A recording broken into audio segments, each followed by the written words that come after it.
নির্বাচনের প্রতিশ্রুতি অনুযায়ী ঈদের আগেই ইমাম মুয়াজ্জিনদের সম্মানী দেবে সরকার বলে জানিয়েছেন প্রধানমন্ত্রীর উপদেষ্টা মাহদি আমিন। আর প্রেস সচিব সালেহ শিবলি বলেন, মানুষের জীবনমান উন্নয়নে কর্মপরিকল্পনা ঠিক করতে কাজ শুরু করেছেন প্রধানমন্ত্রী তারেক রহমান। রুদ্র রফিকের রিপোর্ট। প্রশাসনকে গতিশীল করতে পূর্ব ঘোষণা অনুযায়ী ছুটির দিনেও অফিস করেন প্রধানমন্ত্রী তারেক রহমান। সকাল 10টার দিকে প্রথমবারের মতো তেজগাঁওয়ের কার্যালয়ে পৌঁছান তিনি। এ সময় মুখ্য সচিব ABM আব্দুস সাত্তার তাকে স্বাগত জানান।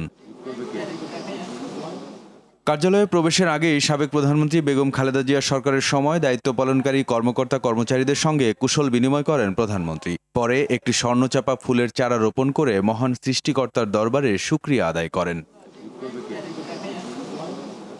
কার্যালয়ে প্রবেশ করে প্রথমেই আন্তর্জাতিক মাতৃভাষা দিবস উপলক্ষে নতুন ডাকটিকিট উন্মোচন করেন প্রধানমন্ত্রী। পরে ধর্মীয় ও সামাজিক সম্প্রীতি সুদৃঢ়করণ বিষয়ক এক সভায় সভাপতিত্ব করেন। মন্ত্রিপরিষদ কক্ষে আয়োজিত এ সভায় মন্ত্রী, প্রতিমন্ত্রী ও সংশ্লিষ্ট ঊর্ধ্বতন কর্মকর্তারা উপস্থিত ছিলেন।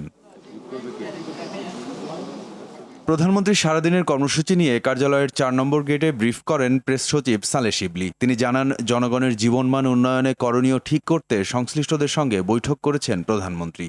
বাংলাদেশের জনগণের জন্য উনি কি কাজ করবেন, দলের কি ম্যানিফেস্টো, বাংলাদেশের মানুষের জীবনমান উন্নয়নে ওনার কি কর্মসূচি, এই কর্মসূচি কিভাবে বাস্তবায়ন করা যায়, এই বিষয়গুলো নিয়ে উনি সারাক্ষণ কথা বলেছেন। প্রধানমন্ত্রীর উপদেষ্টা মাহদি আমিন জানান, ঈদের আগেই ইমাম মুয়াজ্জিন ও ধর্মগুরুদের সম্মানী প্রদান করবে বিএনপি সরকার।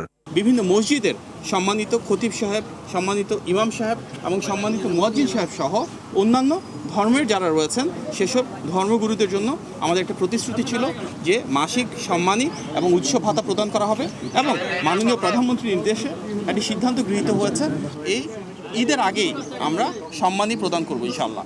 তরুণ জনগোষ্ঠীকে দক্ষ মানব সম্পদে রূপান্তর করে অর্থনৈতিক অগ্রযাত্রাকে শক্তিশালী করা হবে বলেও জানান মাহদি আমিন।